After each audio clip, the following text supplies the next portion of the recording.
السلام عليكم ومرحبا بكم في القناة شيوات وحلويات رميساء.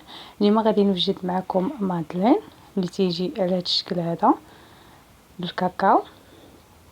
كيفاش معنا كيجي على هذا الشكل هذا، راه تيجيو هشاشين ورطبين في نفس الوقت، والمنظر ديالهم كيف كتشوفوا معايا كيجي غزال. كنتمنى انكم تجربوهم وينالوا الاعجاب ديالكم.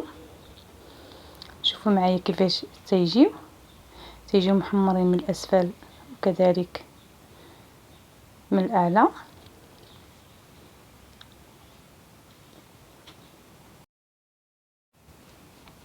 كذلك ما كياخذوش معنا الوقت في الطياب ديالهم، وبمقادير جد بسيطه. ما نطولش عليكم وندوزو للمقادير والطريقه في نفس الوقت.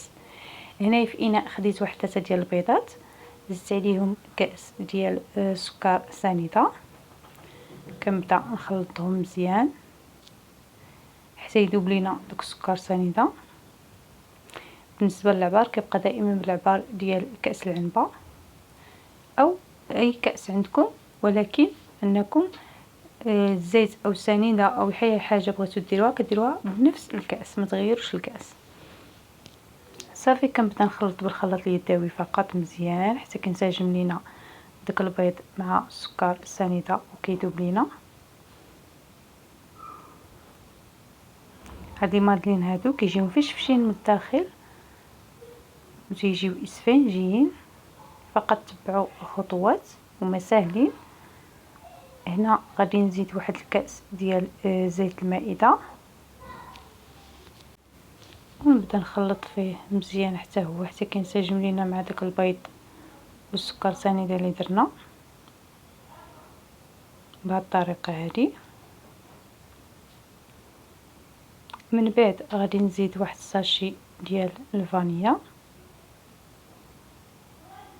اللي كينسم لينا المادلين ديالنا. تنخلطو حتى هو مزيان.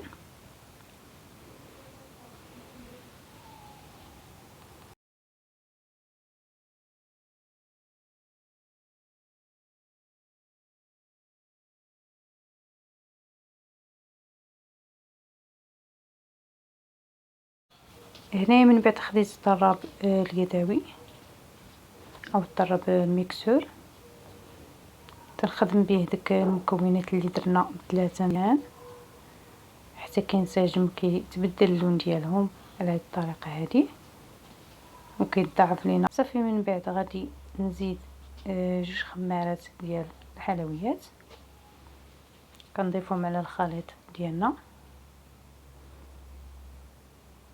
كيف يمكن لكم هذا الخليط هذا ما تستعملوش الميكسور، ممكن انكم ديروه في الخلاط الكهربائي وتخدموا به عادي. من بعد عاد توضعوه في الاناء وتبقاو تزيدوا عليه الدقيق والخميره ديال الحلويات. صافي من بعد غادي نزيد الدقيق.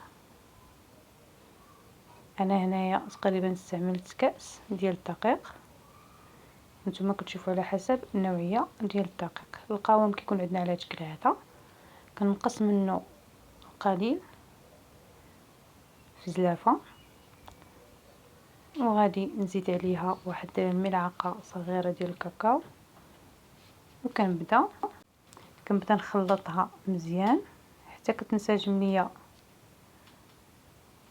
داك الكاكاو مع العجينه بهذه الطريقه هذه كي شفتوا معايا.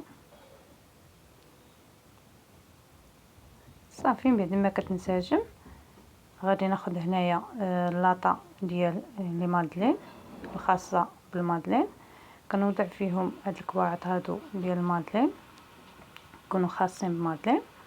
صافي غادي نبدا نضيف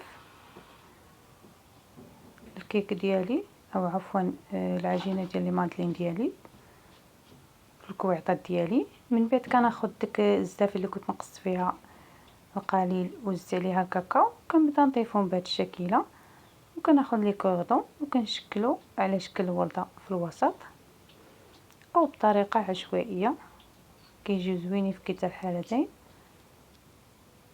هنا كيكون عندي الفران سخون، كنزيدو فيه درجه الحراره في الاول حتى كيسخن مزيان.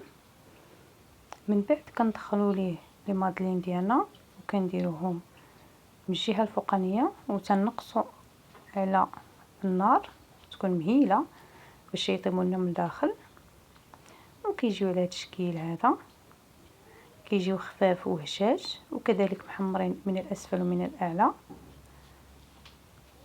وخفافين في نفس الوقت. كنتمنى انكم تجربوهم وينال الاعجاب ديالكم، وبالصحة والراحة، وان شاء الله مع فيديو اخر ووصفة جديدة.